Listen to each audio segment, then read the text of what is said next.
Hello everybody, my name's Cousin Jeff. I'm just sitting in here for a few minutes while your regularly scheduled host, Jeff, you know, gets his collective stuff together and gets on in here so he can proceed with the live event. I'm gonna turn this down here because I don't need to hear that. There we go, that's better. And let's see what's going on there. Hey, Al Tug, I heard about you from Jeff. It's nice to see you popping up. Let's pop that chat right out here and get everything set up here. Jeff will be happy to see I got everything set up for you. Hello, Hoovian. Hello, Martin Franken. Hi, everybody. My name's Jeff Inbar. Why I haven't, I was talking to Jeff a little bit. Good point there, Al Tug. Good point there, Altug. I was working with Jeff earlier today, and so I was kind of, I pitched my voice more in his general tessitura, if you know what I'm saying. And so yeah, hello everybody. Today is welcome. Hey Heidi, good to see you out there. Happy New Year today is Happy New Year. Mrs. Webster, it's 12 o'clock on a Saturday, regular crowd rolling in. Our maestro is here. In his, I don't know if I've got a scarf on just yet. Hey, Martin Franken, Mandy Cummins, hello everybody. Here I'm fighting the flu. Oh no, this I'll tell you what, the flu out there is a nasty one. If you have the flu, take really good care of yourselves. So, oh, excuse me for 1 second here. Hold on a second. Here's Jeff. Hold on. Thank you all for being so kind to me this morning. I really appreciate it mightily. All right. Thank you. I'll see you in a second.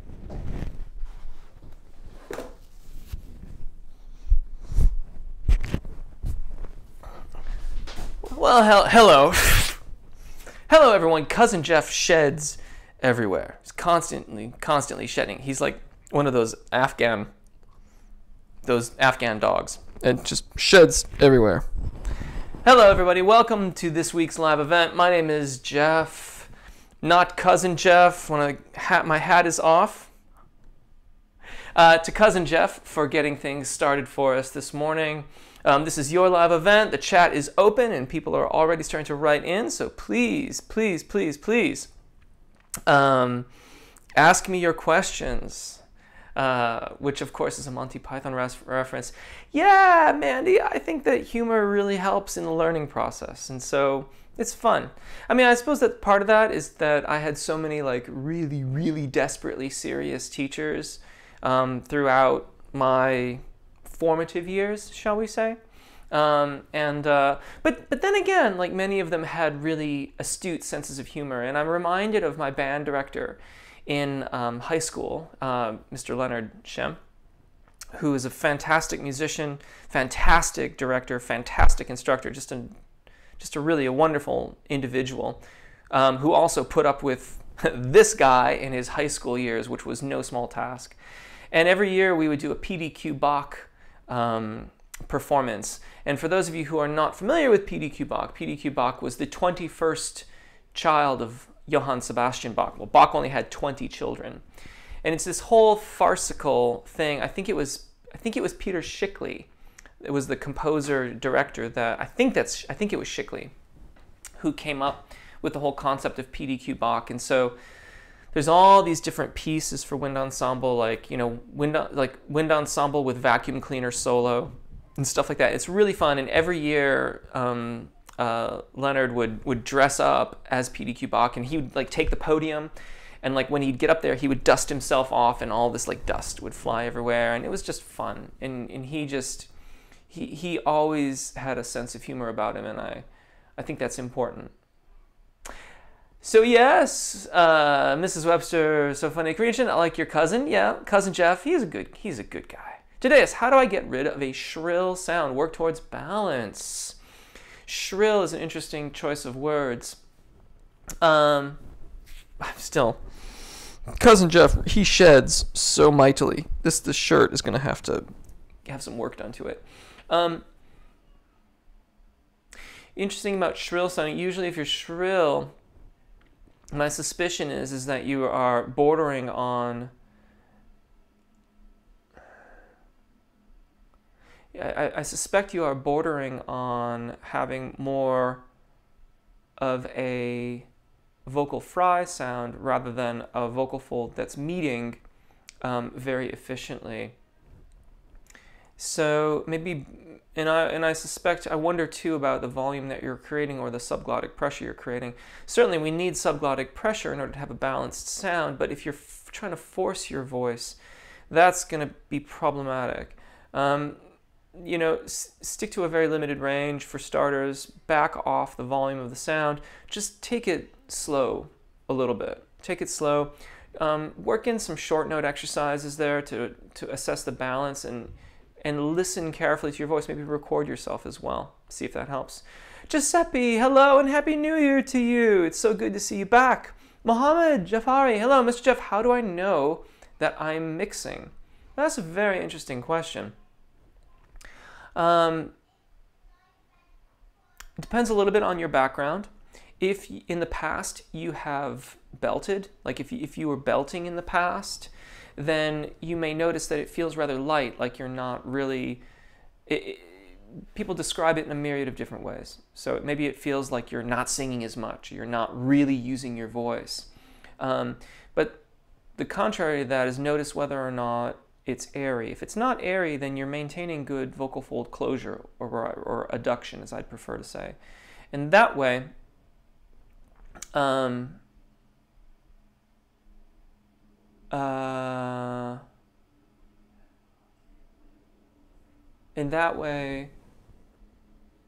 you'll know that you've got good adduction. Sorry, I got distracted by Mandy's. When I saw the word bullying or hurting there, and I immediately scanned through Mandy's other comments, because we want to make sure that we're maintaining a really good community here, and we're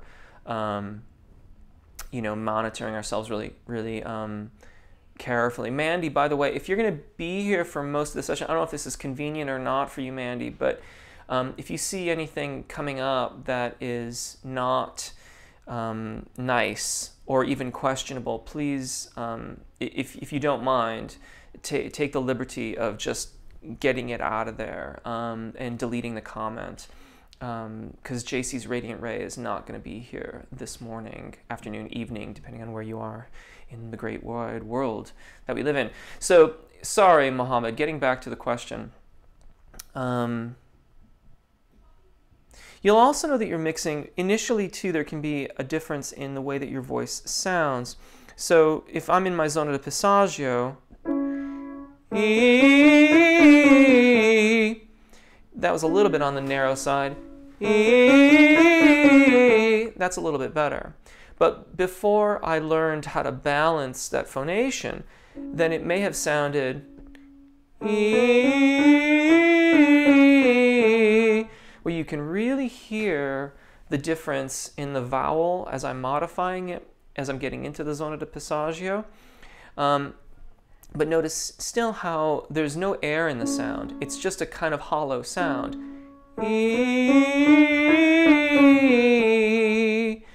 That's a pretty good indicator that you're mixing too. Yes, good. Mandy read those comments. Manuel V, finally live. Yes, welcome. My, only 20. I don't know what that means, but I'm not sure. Altug, life without humor is not truly understood. I'm down with that. Mrs. Webster, hey guys, nice to see everyone. Janet 2A, hey Jeff, once speaking tessitura is interesting. I'll have to read more of that. Scroll down a little bit here. Naruto, can you help me when I sing my voice just randomly stops producing sound in a comfortable range? Interesting. Can you tell me more? We're just getting started. We got a lot of time left. Maybe you could tell me a bit more about that. There could be any number of different things that's happening. Give me like some context. For example, I'm singing along, and it stops. Well, I stopped exhaling. I stopped putting air over the vocal fold. That's one, you know, and that's fairly readily available to you in terms of your conscious control of the mechanism. But tell me a bit more, and perhaps I can be more specific. Mandy at Altug, Mandy and Mrs. Webster. Today, yes, I warm up every day and I just generally sing, but whenever I do a video, my voice kind of disappoints me. I think I don't sound as great. Yeah, if you mean like you're recording yourself and you don't sound as well, well, that is unfortunately often the case.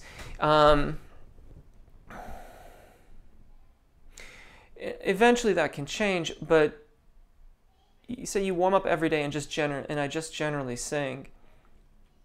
I mean,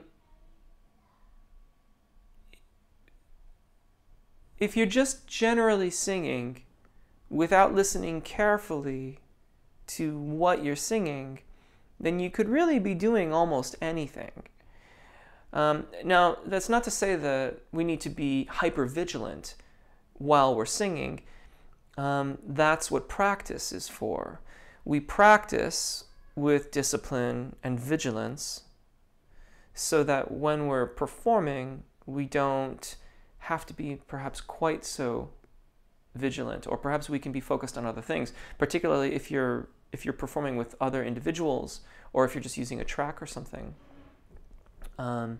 Then our focus, we want to be able to, we want our singing to be as habitual as possible, so that we have the ability to focus on our environment and react to it, respond to it, sing along with it, be in consort with the other musicians that we might be working with.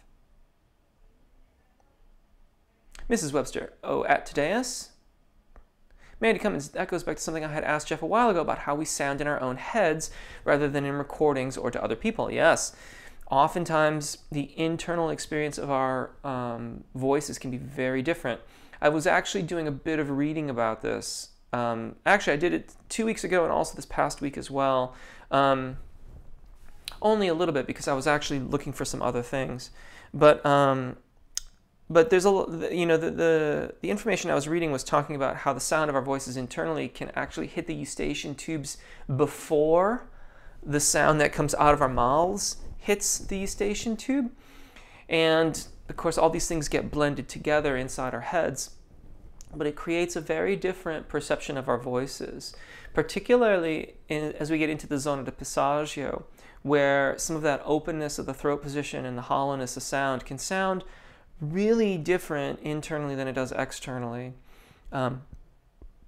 This is where working with a teacher, or recording yourself, or working with a friend who knows a little bit about singing instruction or singing, or is just a singer, although that can be a mixed bag.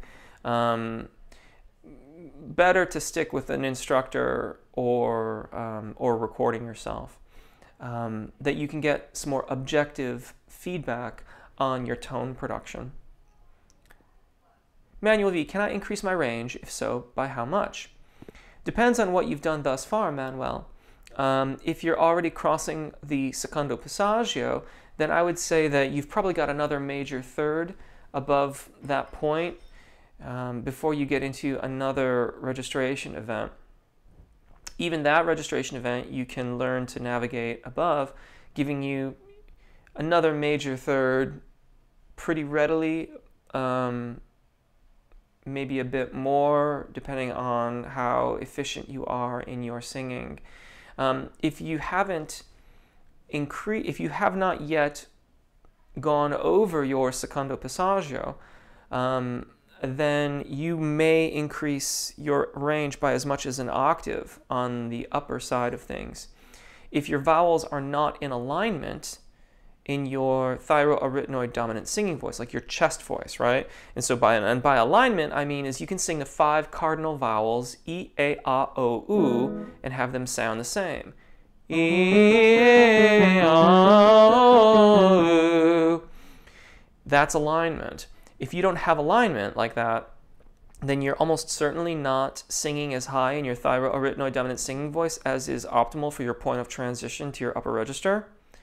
I don't know if I can actually say that in English any more succinctly. Basically, if you're out of alignment, you're probably squeezing on the top end, and that's going to limit where you perceive your secondo passaggio to be. And that means that you're probably talking about adding an an octave and some change, like an octave and maybe a minor third or something like that on top of where you're at. But you know, the nuts and bolts of it, airflow and vowel alignment, in that order. Airflow, vowel alignment, after that, vowel modification, after that, begin working descending patterns from the above the secondo passaggio down. As that becomes reliably consistent, start working ascending patterns over the secondo passaggio, using bigger intervals up to that point. Then smaller intervals resulting in like scale-wise patterns across the secondo passaggio, and that paves the way towards ascending beyond the secondo passaggio and up to the next registration event. I really like the pentatonic scales for working on that next one. The combination of stepwise and skipwise motion seems to work really well.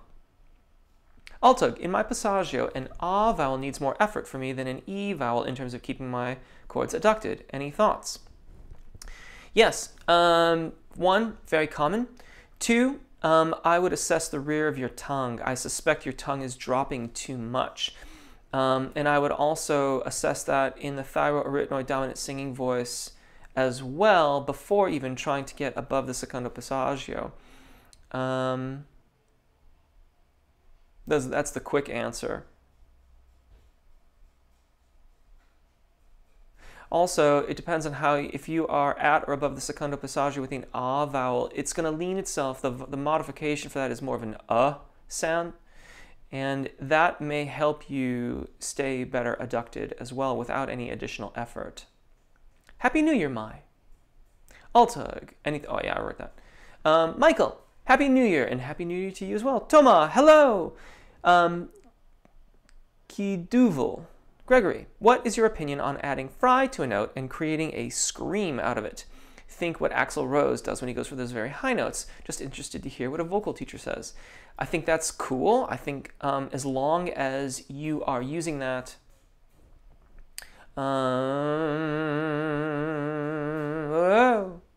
as long as you're doing that in addition to everything else, and especially, I like the way that you phrased this, because you're talking about adding a little vocal fry rather than basically any of a number of different combinations. That would suggest to me that you are approaching this practically and conceptually from a well-adducted, efficiently phonated, sung note. And that means that you've got a nice balanced way of singing the note. You are hopefully, probably maybe, even avoiding straining your voice, so you're not going to induce any kind of fatigue.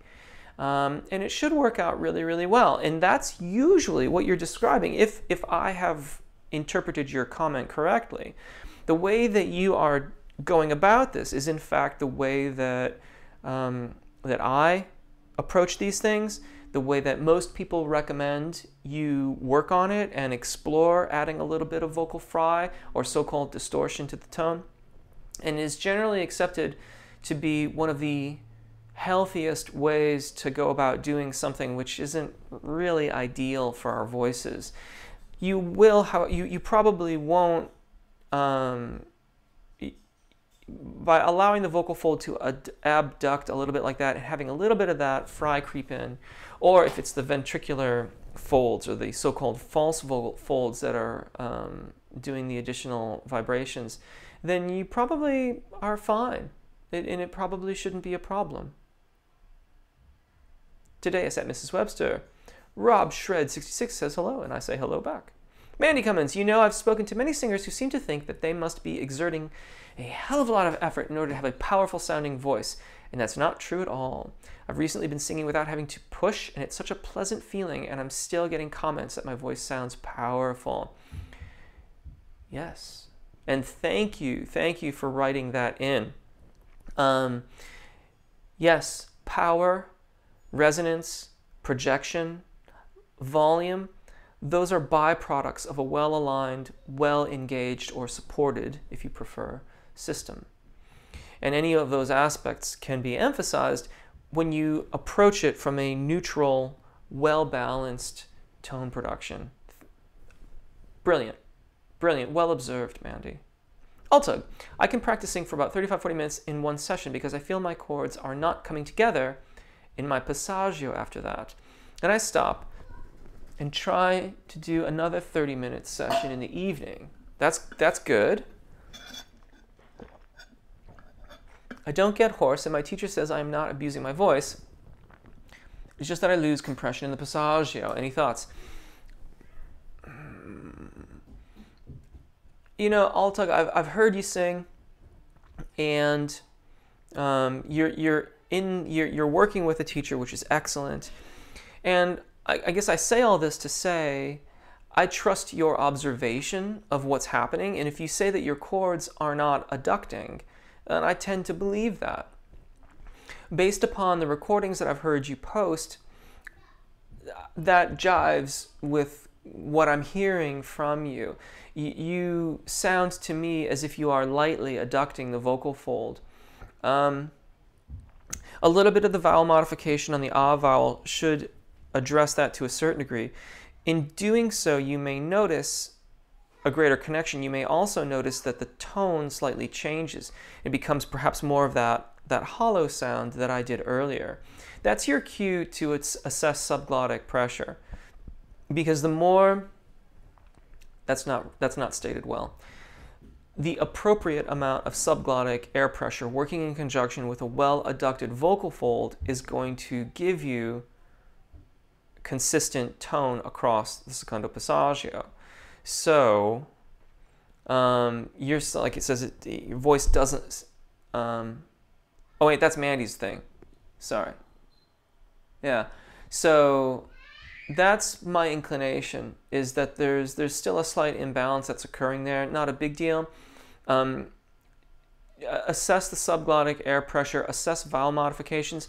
Maybe work the A into eh. I really like that one, and that the A vowel is narrow enough that we sort of feel it. Feelings are subjective. So when I say I feel this way, you should immediately repeat to yourself, but not everyone might. Feelings are subjective when we talk about these things because all of us have different ways of sensing things internally. But for me, the A vowel,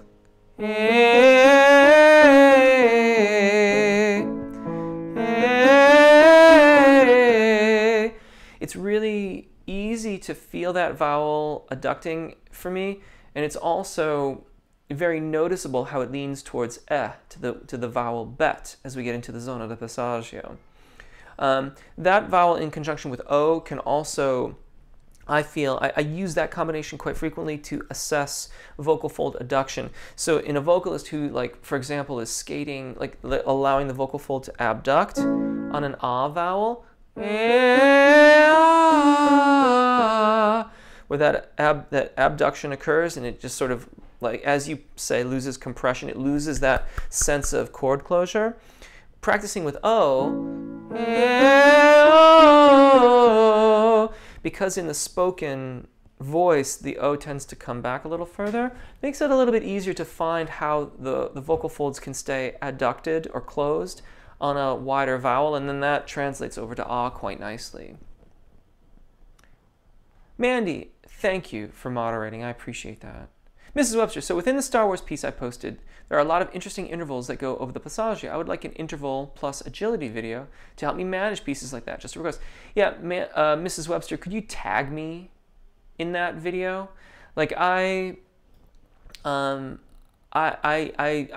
spend a whole lot of time on Facebook because I just have just tons of other stuff that if I did that, something else would have to give at this point. But if you tag me on that, I can have a listen to it and just see what some of the intervals are, and I'm happy to do that. That sounds like a lot of fun. At Hoovian, at Mrs. Webster, Zen, hello. Thank you. I'm glad you like the videos. We'd love to hear your take on incorporating flamenco-style gypsy kingish raspiness to your tone. Great videos.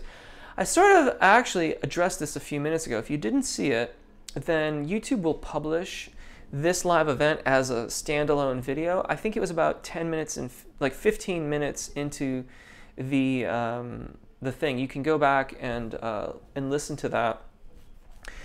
Basically, as long as to recap, in short, however, begin your vocal study. Start with a tone that is well balanced, and for lack of a better way of putting it, clean. I try to stay away from those things, but in the interest of time, go start with a well balanced tone, and then explore allowing a little bit of that abduction and a little bit of the resonance of the ventricular folds, the so-called false vocal folds, to activate. And you may have to experiment with this a little bit and realize too that this is not an ideal use of your voice, and as such might wear you down a little bit. And if it does, back off and assess it again. Generally speaking, when I've worked with vocalists who regularly do things like that or have more extreme vocal styles, the one thing that I have focused on primarily with them has been securing just really, really consistent and incredibly supportive engagement from the body. So really, really focus on your airflow. That's going to make sure that you're only using as much musculature around the larynx as is really necessary. That should help you stave off more of the fatigue, but realize that using your voice that way can tire you out a little bit. Manuel, what is your opinion on reverse phonation as an exercise to release the extra throat muscles that shouldn't be engaging? I'd have to look into a little bit more. The small amount of that I've experimented with seems to engage a lot of musculature around the whole throat in general. And in exercises like that, I use only in cases of extreme need, because the point of vocal instruction is to cultivate release around the larynx and in the oral cavity so that those soft tissues can adapt quickly and efficiently to whatever it is we're trying to sing. The more muscle tension that we use in our training, the more of that we have to then learn to phonate without. So in my teaching, certainly I've encountered lots of different schools and I've studied with a lot of different people. And I sort of, like there's a lot of exercises out there that have a lot of external musculature engagement happening, and I tuck those away for a sort of as needed kind of thing. Because every once in a while someone comes along that really needs what those exercises have to offer, but as a general rule, I probably wouldn't engage in it too much. Altug, I have a question, comment. Your last live event, is it easier for some fox get tired more easily than others, even though they are singing with optimal technique? That's right. I saw that. Thank you for bringing that up, Altug. See, and I said I was going to address it today, and it took me a half an hour to get to it because I got sidetracked and then I forgot. And I apologize for that, whoever asked that question. If it wasn't you, Altug, I still apologize. This is interesting because, again, doing some reading this past week, and I was reading about the various fox and their rate of maturity. And Richard Miller states that the higher tessitura fox tend to mature more quickly than the lower range tessituras. So the example he uses is that he says that a soprano may be ready for a concert career as early as mid-20s, whereas a bass baritone may not really be ready until they're in their 40s. So for those of you male dudes out there with super low voices, it's quite possible your day is yet to come. But I digress. And so that, I had just read that, and then I read that question, and I thought, this is a very interesting thing. It bears more looking into, and more, it bears some thought. My first thought, because my initial response is Richard Miller will also tell you that the mode of phonation across all fox is consistent, which is to say, I'm a tenor, I am going through the same adaptations as I cross my secondo passaggio as a baritone, as an alto, as a mezzo, as a soprano. The actual way that the mechanisms, physical mechanisms, if that's not a word, I'm going to say that it's a word now, mechanism. Physical mechanism, spelled with PH, of course. The mechanisms operate the same. But then it occurred to me, like, well, okay, that's cool and everything, but a soprano singing this,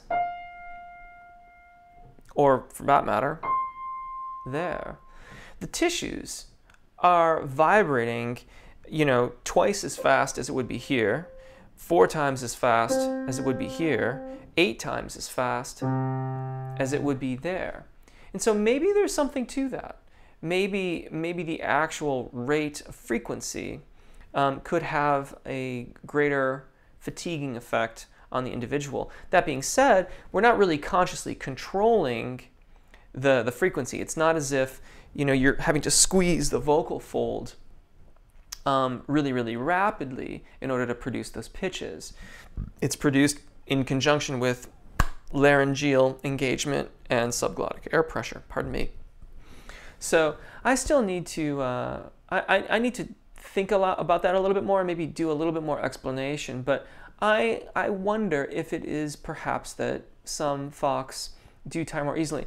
Now, one thing I will say about that, and I know I've got to speed up because I know I'm getting behind here, and this is now a good time for me to say, if it looks like I'm not going to get to your question today, please copy and paste or write your question into the comments for this live event, and I will address those questions after the live event is over, probably this evening or tomorrow or something like that. This is also a good time to know. Thank you. You know, I mentioned a little while ago that I have an Amazon influencer page, and now there's like a link where if you click on the link and then, you know, you're shopping on Amazon or whatever, it's like it doesn't do anything, but because you've used that link, a small percentage of your purchase will come back as a donation to the channel. And thank you so much for those of you who are using that. It really, really helps, and it really works, and I really appreciate it. I've been putting the link in the descriptions because I want to, in the new year, I want to get away from my my opening credit roll and get that smaller so that we can get right into the singing. So I'm putting it in the descriptions right now. But it's also on the website, which I'm speaking of jeffrolka.com, it's still in the process of migrating. So if you have problems on jeffrolka.com or with anything, 1, please tell me so that I know, and 2, please be patient because I got to get this thing migrated over to a new host, and then hopefully everything will be the same as it ever was. So thank you for those of you who have been doing that. It really, really, truly helps. Mohammed, you're welcome. Yeah, it's friend increases volume as he gets towards F#4. Any thoughts? Normal. That's normal. It is normal for us to ask to have an increasing dynamic level as we ascend. It's important that it be. We want it to be.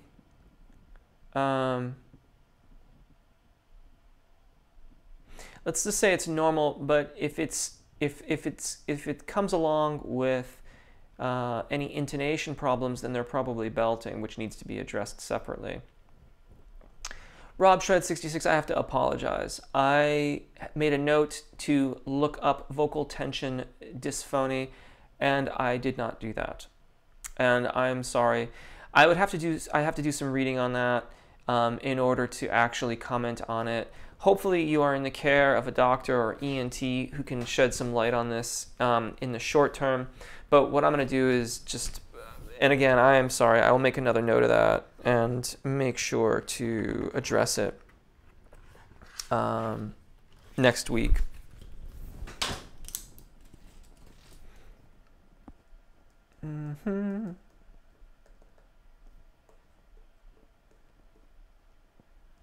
I had a lot. I don't like to make excuses for myself, but I had a lot of shooting to do, and just a lot of other stuff that was happening this week. Also, I want to apologize too. I'm gonna buy a new camera.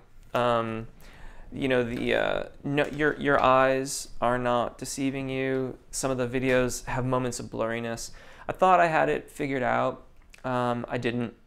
So the cameras just got issues, and I guess it's time to, like I said, I mentioned on Twitter, you know, I can't really complain. I've shot like 600 videos or something like that with that camera. I don't think I can complain about it. Sophia. Thanks for your videos. Please explain what is open vowel, open throat technique and how does it sound? Fabian is a good example. I would like to improve my belts on higher 5th octave notes. Okay, well, open vowel, open throat is consistent with a neutral larynx position. So oftentimes vocalists inadvertently raise their larynx as they ascend. The larynx controls airflow through the esophagus. It doesn't control pitch directly, anyway. So what happens when it lifts is that it cuts off the airflow, and then the vocal fold doesn't have the right rate of air flowing over it to effectively create the pitch. By having an open throat, or the larynx in a neutral or slightly lowered position, so long as it's a released lowering, not a depressed lowering, then you facilitate appropriate airflow over the vocal fold, and that allows the vocal fold to vibrate with airflow rather than muscle tension, which is a much more efficient way for it to create the pitch. You know, okay, so from your user ID, Sophia, I'm assuming that you are a female vocalist, and so talking about the 5th octave is okay. I do not recommend, as a general rule, that people belt more than a major second over one's secondo passaggio. So if you are a mezzo, that would mean not belting anything more than like F5, F sharp 5. If you're a soprano, then G5, G sharp 5-ish. I'm a big advocate of learning to make a smooth transition over the secondo passaggio so that you have good, consistent tone throughout. Your average listener wouldn't know that you're not belting. And that is oftentimes what's happening when you hear professional vocalists. Making a smooth transition across the secondo passaggio is the accepted professional standard in the opera world, which take it for what it's worth. I don't know Lara Fabian. I'd have to have a listen. But the main thing about that, if you want to belt up there, make sure that you've got good subglottic air pressure so that you're only using as much vocal fold engagement as is entirely necessary. That being said, in order to belt, you have to engage that musculature somewhat in order to prevent the cricothyroid muscles from elongating the vocal fold. Otherwise, you're not belting. At some point, the muscle tension and the breath energy or air pressure can get to a point where you're really, really forcing your voice, and I would advocate you not go that high.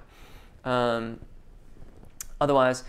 you're really going to fatigue yourself very, very quickly and just taking unnecessary risks. So belting is cool from time to time, used in conjunction with good registration event technique as two alternating modes of singing high and higher notes. High notes either way, like say at the secondo passaggio or above. Higher in the transition mode, singing above the secondo passaggio by going into cricothyroid dominant singing voice. Gives you a nice tonal palette and choice there. Naruto, when I try to sing softly, it would either stop, like when doing a scale. I know I'm exhaling, or I will make a shrill squeak. Okay, so you're probably not emitting quite enough airflow to keep the vocal fold adducted. Try for a neutral tone first. You also may be disengaging too much musculature in the abdominal area of your body. Singing soft requires us to engage, to me it feels even more so, in order to allow the vocal fold to stay released. If you are disengaging that musculature, then what you're describing doesn't surprise me at all.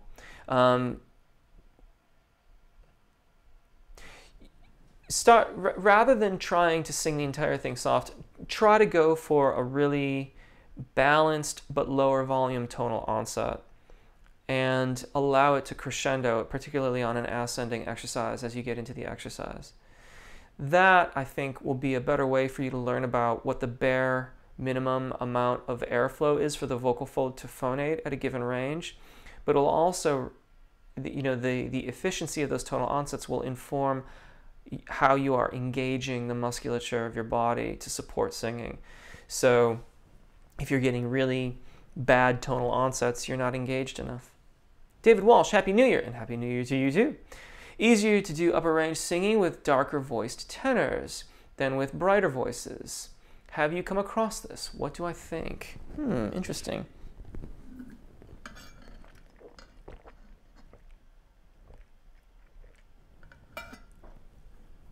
I haven't really given that very much thought.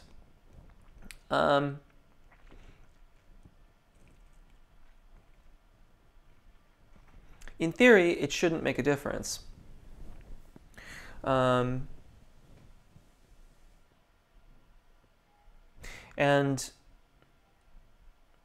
it's how we're achieving those darker tones. For example, in the artists that you've listed there, and I wonder if, that's interesting. I'm sort of thinking out loud here. With the darker voiced, I wonder if they're covering a little bit more, and as such, having a little bit of an easier time with it. Yeah, interesting. That would be that's my initial thought, is that they're allowing their voices to be ever so slightly more cricothyroid dominant above the secondo passaggio. That can allow for a little bit less subglottic pressure if you're willing to have that slight tonal coloration. I haven't listened to Domingo in a while. I'd have to listen and see what I thought. But the other part of me just sort of assumes that all of these artists are going for an optimized use of their voice. They're not trying necessarily to do something with their voices. The tone could be a result just of their training. I mean, in that the vocal technique has changed over the years, over the decades. And so what used to be taught back at the turn of the 20th century is now considered this antiquated thing that no one would ever do. That's what I was referencing to a certain extent. Now we call it a legit tone. If it's done a little bit, we call it a covered tone. It sounds like this. So like, let's say I was going to do a legit tone.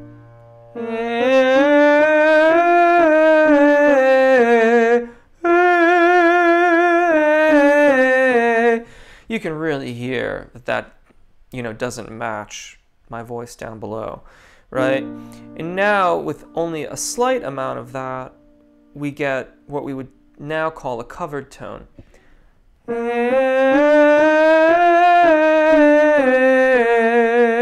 You can hear that it's not really matched up, but it's not so ridiculous as a legit tone is. And then of course, nowadays most of us are working towards voce piena in testa, the sound of chest voice in head.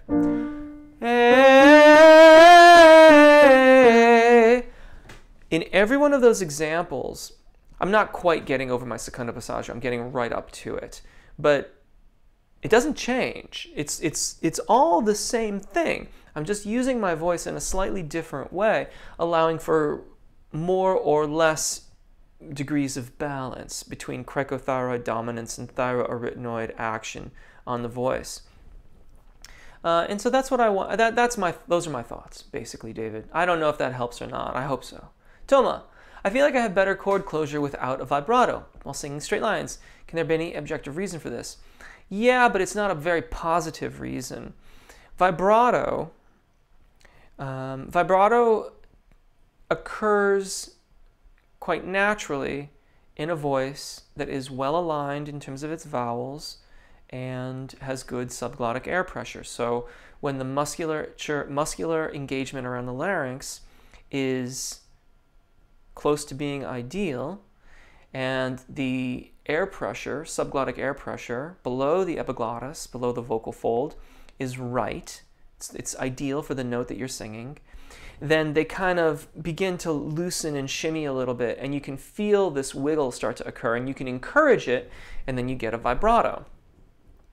Singing with a straight tone, in order to do that, especially if you're getting a vibrato at all, you have to induce a bit of muscle tension in order to do that. So it's gonna feel, what do you say? I feel like I have better chord closure. That's a telling statement. Your perception is that the chord closure is better, and that might be because you have more muscle tension around the larynx. And that muscle tension you can feel. When things start to release, the tendency is to not feel anything. We don't really feel much when the musculature starts to release. And so the sensations can be quite alarming. It can feel like you're going to lose the pitch, or it's going to, abduct or separate. And especially if in the past you have been in the habit of belting or pulling notes or pulling chest, as some might say. If you've had that habit, then those sensations, those physical sensations, can be, they are very familiar. And by inducing a little muscle tension to stop the vibrato, you're entering the realm of the familiar, but not necessarily ideal. Ronaldo, Happy New Year, and Happy New Year to you too. This is our year, 0 to 100. I like it. Altug at Mrs. Webster. Good question at Altug. Daskalu. Robert. Hey, was wondering if you can make a warm-up video with riffs and runs. Great work, man. Thank you. Sure. Happy to. Mrs. Webster. Regarding the difference between the outside sound and inside sound, my hearing loss affects that a lot. I'm so sorry to hear that, which is why using the recordings is my best learning tool.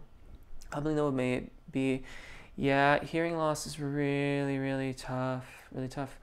Jari, totally love our videos, Jeff. Thank you. And lovely emoticons. I hope you're still there. Natasha, hey, Jeff, when your voice starts sounding raspy but it's not sore, is it bad? Not necessarily. It's probably just a little bit of like the ventricular folds, so-called false vocal folds, engaging a little bit. You might be squeezing and abducting ever so slightly and having a little bit of the cover on the vocal fold vibrating, which it probably won't hurt you, but isn't a great habit to have. That being said, it can be a really nice affectation, particularly in the popular styles. At Mandy Cummins, Mohammed, Mr. Jeff, I haven't gained a note for more than 6 months when training. My highest is G#4 in mix. How can I get more notes? I am 16 and I follow most of your videos, so I'm asking. That's okay.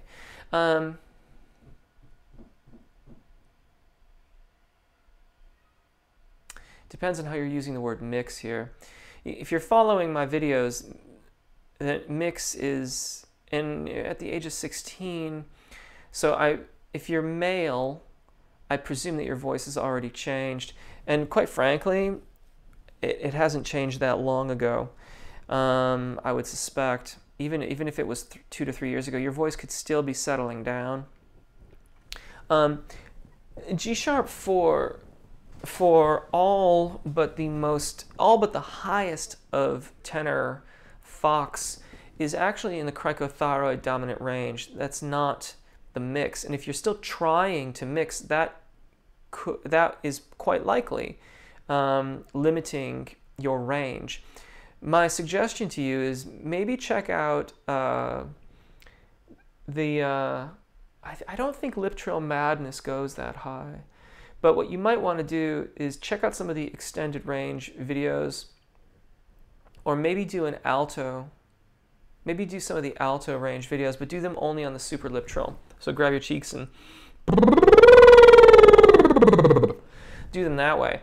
If you can't do that, then it's quite likely that you don't have enough subglottic air pressure to support those notes, and the only thing you're going to end up doing is squeezing and straining those pitches out. So start with the super lip trill and then try maybe an alto video or try some of the extended range tenor warm-ups. Maybe extended range baritone might be a good place too, because those, I don't think those go beyond an A or a B flat. That might be a good place to start. Yeah, maybe that. But do them only on the super lip trill. And if you can't do the super lip trill or a regular lip trill, that's where I would have you start. Because that way, at least you can explore that range of your voice in a safe fashion. It's nearly inconceivable that you would fatigue yourself or hurt yourself with either of those, because one, the lips are taking some of the weight off the vocal fold, and two, if your lips are burbling, then you've got airflow happening.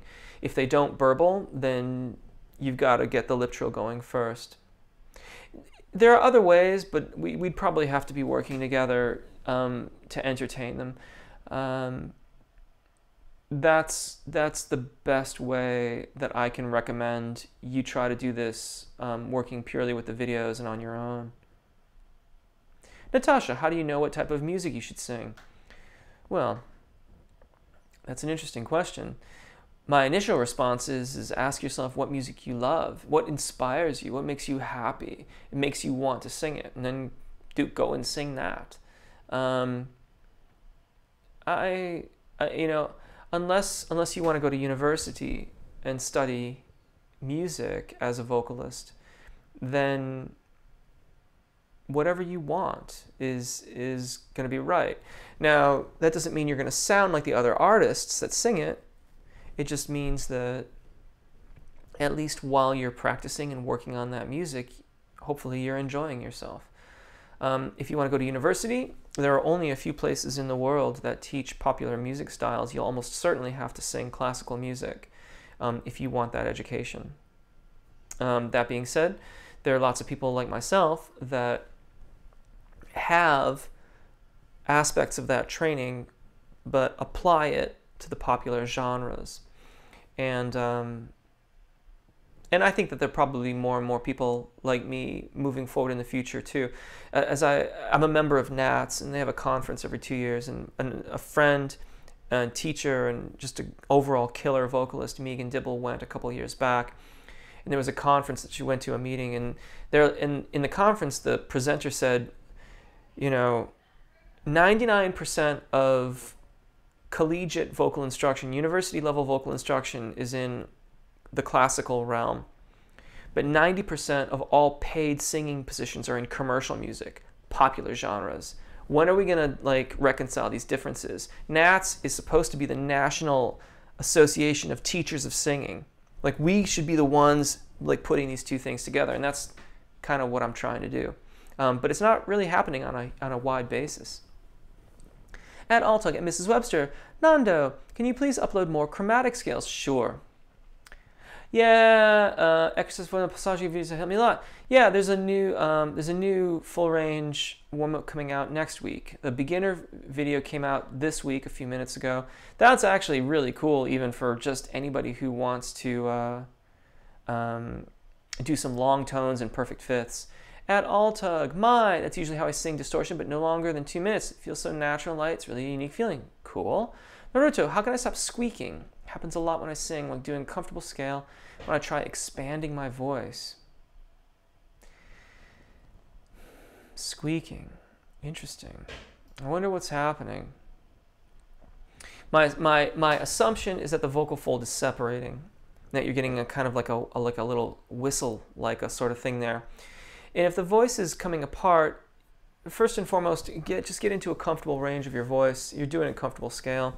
Go back to combinations of E with all the other vowels, but staying in a comfortable area. E tends to adduct quite easily.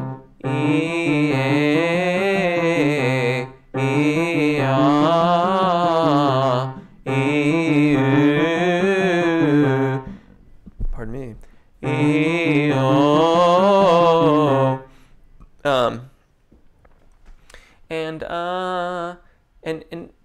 And just notice if you can keep the vocal fold adducted from those vowels. You might have to mix up your vowels a little bit too to see why. If you can do that, then the next step is start with A and then do the other vowels. A, O, A, A, so on and so forth. E and U tend to adduct rather easily. A, O can be a little bit more challenging to get adducted if our vowels are not in alignment. And so that, I suspect, is part of the problem. Kiduvel. Thank you. You're welcome. Extreme metal vocalist, cool. Use tenor range vocal warm-up before band practice, it helped a lot. Awesome. Mandy Cummins, Sequencer, thank you, Mandy, for reminding me. Sequencer, a global voice. If you want to keep the conversation going, if you want to post some videos and have people listen to them and do different stuff, Sequencer, a global voice, is over on Facebook. Just, you have to put in a request because it is a closed group, but I'll okay you. I try to check those, regularly, and make sure everybody gets confirmed. And it's a really good group. People are really cool. Yeah. Thank you for reminding me, Mandy, and thank you for moderating, Mandy. Appreciate it. Manuel, I can transition from chest to head voice more smoothly now, but I still have a hard time reaching the high notes in some of my favorite songs. Will I ever be able to? Probably. Depends on what songs. It depends on how high, and it depends on how you're doing it. My advice to you is it's a process. It's a process getting those to work. First and foremost, change the key and bring it all into a more comfortable range. This allows you to work on the actual melody of the song rather than having to work on the melody, the lyrics, the range, and all of those different things. Assess the range and assess it objectively as to where it lies in your overall range. So if it's above the secondo passaggio but not above the next registration event, fine. That's great. That's just what we need to know. Make sure that your vocalizations, practice your vocalizations so that you go a major second to a minor third above the highest range note in the piece. Practice it in a lower key slowly. Practice it without the consonants in the vocal line but all the regular vowels. Practice it with just a solid vowel and see how you're actually navigating the different intervals that are present in the melodic line. Work it back up to tempo and work it back up to the range that you're wanting to sing it in. Usually, and this can take some time, you'll get there. Singy McSinger Pants, we'll use the Amazon link. Thank you. I really, really appreciate it. Like I said, it doesn't change your shopping experience in any way. It just means that a little percentage comes back from Amazon to the channel, which is very, very helpful in keeping this thing running. Rob Shred66, thanks so much. You're very welcome. Mrs. Webster, no pressure. You are a busy fellow, and that's a good thing. You have a life. We are grateful for all you do. Thank you, Mrs. Webster. I really, really appreciate it. I really, really appreciate it. At David Walsh, Karina, at everybody, big hug. That's always nice.